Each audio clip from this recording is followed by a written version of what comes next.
Bismillahirrahmanirrahim. Elhamdülillahi Rabbil alemin. Hər birinizi salamlayıram. Gününüz xeyirli olsun inşallah. Mövzumuz İslam əqidəsi barəsində idi. Biz ötən bəhslərdə siz əzizlərlə imamət barəsində müzakirə edirdik. Qısa olaraq biz dedik ki, imamət məsələsini edə bilərik, müəyyən suallar ətrafında müzakirə edək. Onlardan biri budur ki, imam sözünün lüğəvi və terminoloji mənası nədir? İmam niyə görə vacibdir və eyni zamanda imamətin fəlsəfəsi nədir? Keçən bəhsimizdə isə imamın sifətləri və xüsusiyyətləri barəsində danışdıq. Bugün isə sonuncu məsələ barəsində danışacağıq. O da minəl imam məsələsidir. Yəni, ümumən imamı kim təyin etməlidir? İmam kimlər tərəfindən təyin olmalıdır? Bu barədə Əhl-i Sünnə və Şiə barəsində əsaslı fikir ayrılığı var. Şiə alimlərinin əsaslı və yekdin nəzəri budur ki, imam nəs vasitəsilə təyin olunur. Əhl-i Sünnə isə nəsdən qeyri-əlavə edir. Nəs anlayışı nədir? Yəni, imam Allah tərəfindən təsdiq olunur, müəyyənləşdirilir və Peyğəmbər açıq şəkil formada özündən sonra gələn imamın kimliyini nəs, mətin olaraq, aşkar olaraq çatdırılır.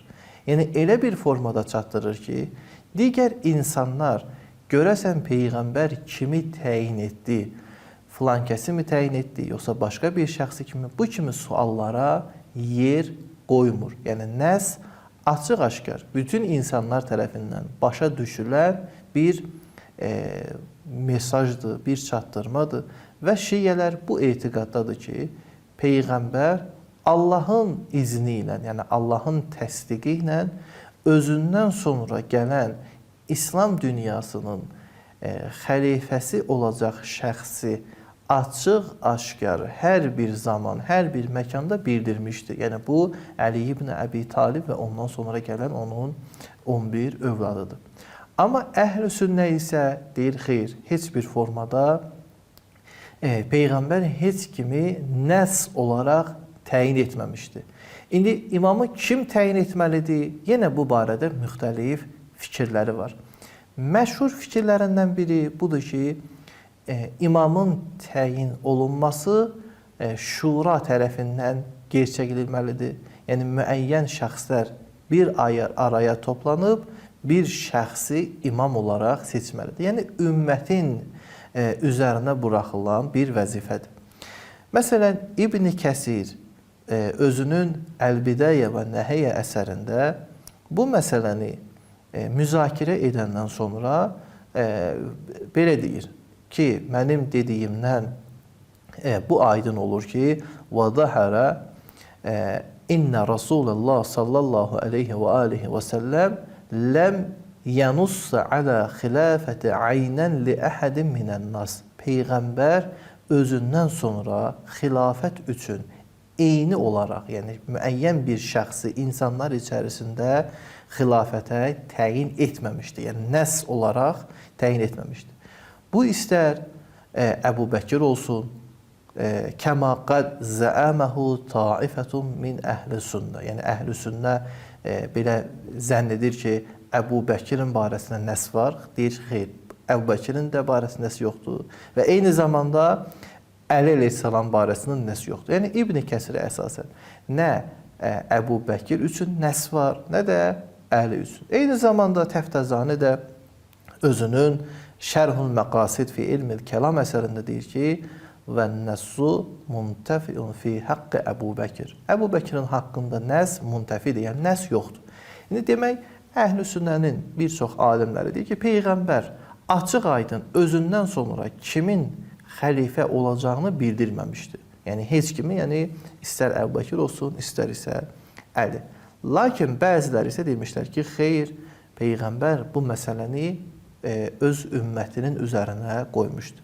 Burada, yəni qısa olaraq mən istədim ki, hər iki tərəfin baxışını istədiyim. Amma sualı İslam məarifinə verək. Görək, İslam məarifində bu məsələ necə aydınlaşmalıdır? aydınlaşmalıdır. İslam marifi də təbii olaraq Qur'an-ı Kərimdir və Peyğəmbərin sirəsidir. Həm bu məsələni, yəni sual olaraq görəsən Qur'an-ı Kərimdə imamət məsələsi, canişinlik məsələsi hansı formadadır? Yəni Allah tərəfindən bu təyin olunur, yoxsa insanlar tərəfindən? Və eyni zamanda Allah Rəsulunun sirəsində bu məsələ özünü necə göstərmişdir? İlk olaraq Peyğəmbərin tətbiq etdiyi sirəyə işarə edib. Bunu yenə İbn Kəsir Əl-Bidayə və Nəhayə əsərində gətirir. Bundan başqa da tarixçilər bunu nəql edir.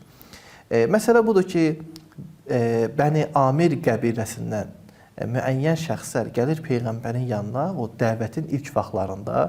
Diqqət edin, bu vaxtı Peyğəmbər tərəfdar cəhətindən az idi. Yəni qəbilələrin təsdiqinə ehtiyac duyurdu. Bu şəxs gəlir, deyir ki, ya Rəsulullah, Rəsulullah demir, deyir ki, mən ki sənin dini qəbul edəcəyəm, tayfam da qəbul edəcək.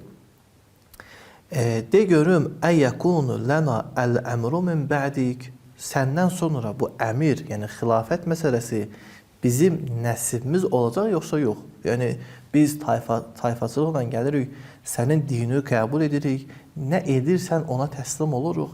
Amma yəni səndən sonra, bəli, səni biz Allahın Rəsulü olaraq qəbul edəcəyik, amma səndən sonra bu imamət məsələsi bizim olsun. Yəni biz ondan pay aparaq. Bizə bunu verəcəksən yoxsa yox? Peyğəmbər onun cavabında buyurur ki, Əl-əmru lillah yədəəhu həyusu yaşa. Bu xilafət məsələsi Allahın əmridir. Allah kimə istəsə onun təyin edəcək. Baxın, Peyğəmbər yəni siyasət işlədə bilərdi, deyə bilər ki, gəl, məsələn, insanlar səni xoşlasa, bəli, məndən sonra sən olarsan və yaxud çalış insanların sevgisini qazan, pul burax, cihad elə və sizin tayfasından kimsə gəlsin. Peyğəmbər açıq şəkildə deyir ki, mənim sənin iman gətirməyə ehtiyacım yoxdur və bu məsələ Allahın əlindədir. Yəni Peyğəmbərin sirəsindən bu başa düşülür ki, Peyğəmbər bu məsələdə həssas idi və ilk vaxtlardan bunu kimin üzərinə olduğunu bildirmişdi? Allahın. Bu məsələ Quran ayələrində də keçərlidir. Məsələn, Ən'am surəsinin 124-cü ayəsində Allah Peyğəmbərlik məsələsini də bu formada açıqlayır ki, Allah daha yaxşı bilir, Allah daha üstün biləndir, öz risalətini hara qoyacaq. Yəni Allah bu iman və Peyğəmbərlik məsələsini daha yaxşı bilir. Və eyni zamanda digər ayədə Ənbiya surəsinin 73-cü ayəsində Allah buyurur ki, və cəəlnahum əimmətən yəhdunə bi əmrinə. Biz onları imamlar qərar verdik. Yəni burada işi görən kimdir? Yəni təyin kim tərəfindəndir? Allah tərəfindən. Və yaxud Davud əleyhissalam barəsində, Davud bir peyğəmbər idi.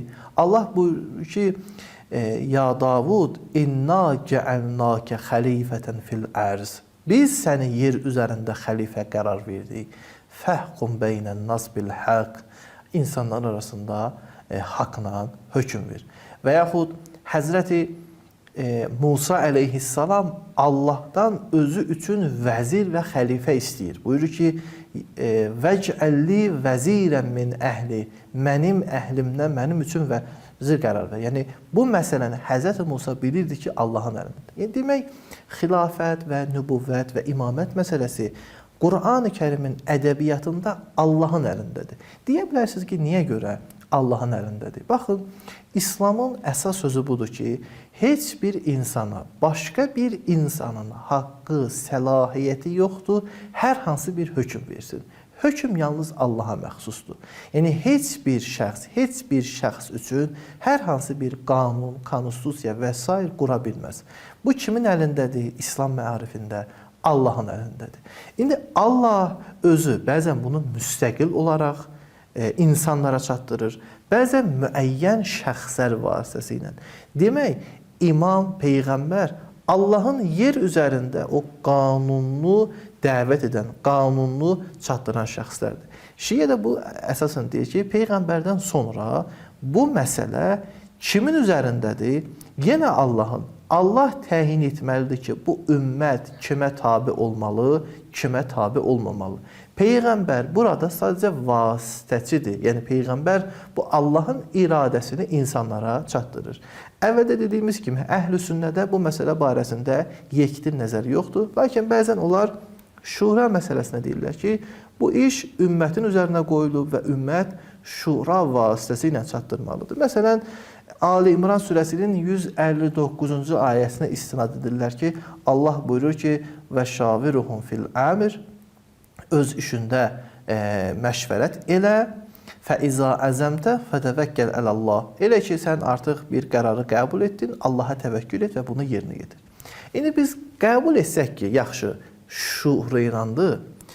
Əbu Bəkir şuuru ilə seçilməyib. Yəni, hər hansı bir orada ümmətin şurası yox idi Əbu Bəkirin seçilməyində.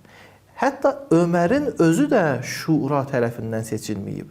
Əbu Bəkir deyib ki, məndən sonra Ömərdir.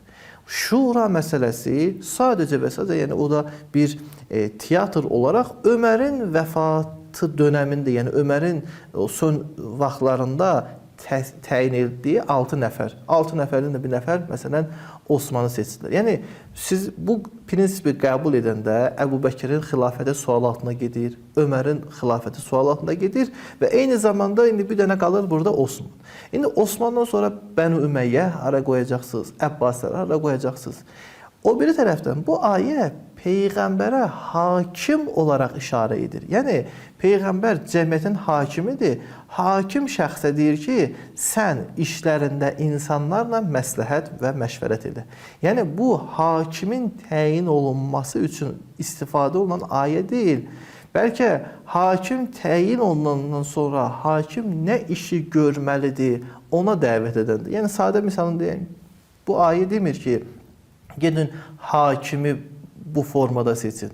Bəlkə bu ayə deyir ki, hakim, sən necə hökmranlıq etməlisən? Yəni, bu hakim seçiləndən sonra göstəriş olan ayədir. Nəinki hakimin seçilməsi. Hər bir halda digər alimlər də bu barədə müxtəlif fikirlər edə bilərsiniz. Onlara müraciət edəsiniz. Əssalamu aleykum və rəhmətullahi və bərəkətuhu.